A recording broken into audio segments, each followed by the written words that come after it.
Welcome to my art channel.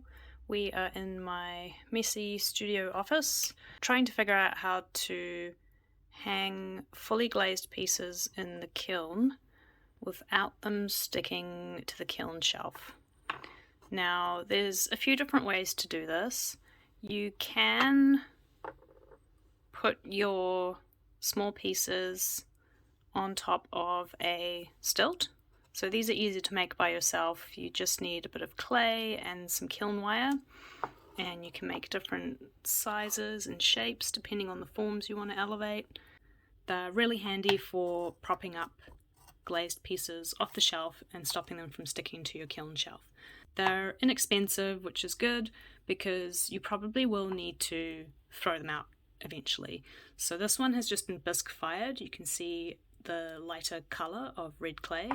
This one has been fired once through a glaze cycle, and these darker pieces have gone through multiple glaze firings, including raku fast firings.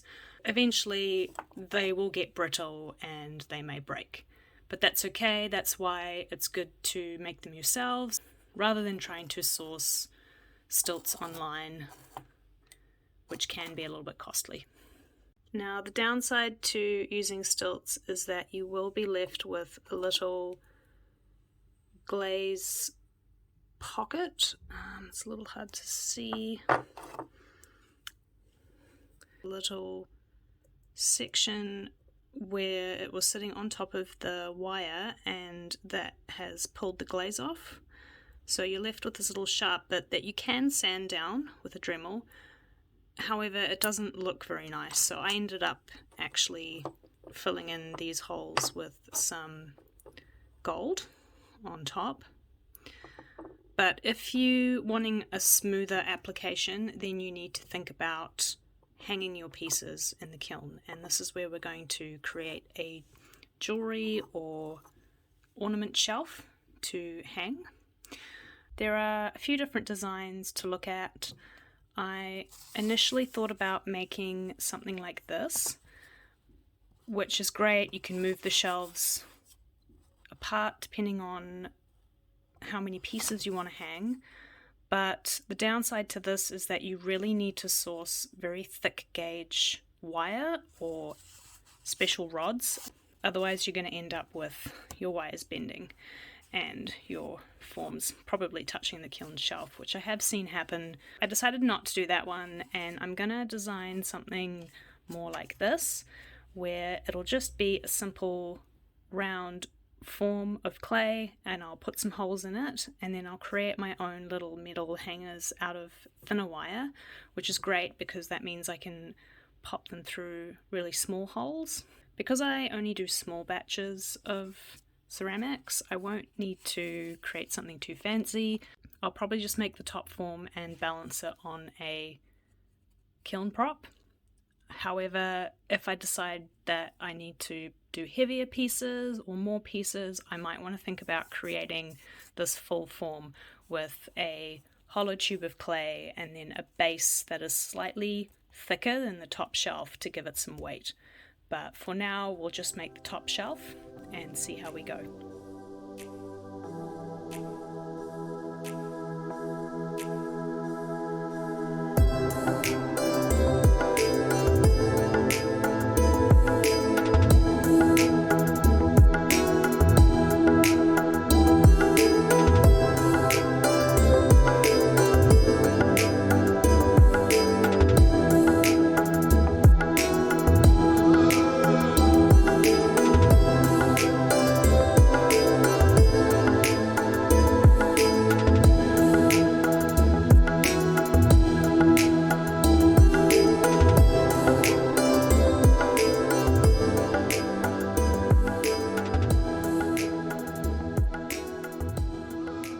Here's a good example of what actually happens when you don't put a weight on top of a flat piece while it's drying.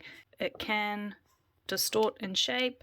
That is because clay has memory, so helping it dry flat, you can put a bag of rice or sand or just another heavy board on top. I wasn't too worried about making this super flat. It is just a quick disposable method of hanging fully glazed pieces. Another thing to note is to make this section a little bit larger, so that will allow the clay to shrink a bit in the kiln and then get you a nice snug fit on top of the prop.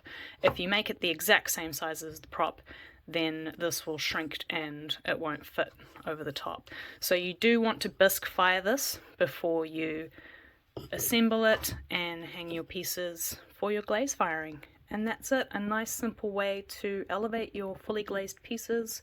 And here is the finished design. It's really just a disposable cookie. So after you fire it a few times, it will be similar to other cookies or stilts where it will start to get brittle and you'll have to replace it. If you wanted something more durable, you could take an old kiln shelf and cut it out, but that could be a little bit harder to do, harder to drill holes in it without it breaking. This is just a cheap and easy alternative. As you can see, this one is quite a long piece, so to do that without it touching the shelf, I would just raise this up onto a higher shelf to allow this to hang more freely. You do have to use a special high temperature wire. This wire is graded to withstand up to 1300 degrees Celsius.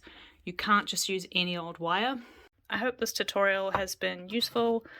If you have any questions, feel free to make a comment and I'll be happy to reply. Thanks for watching. Ka kite.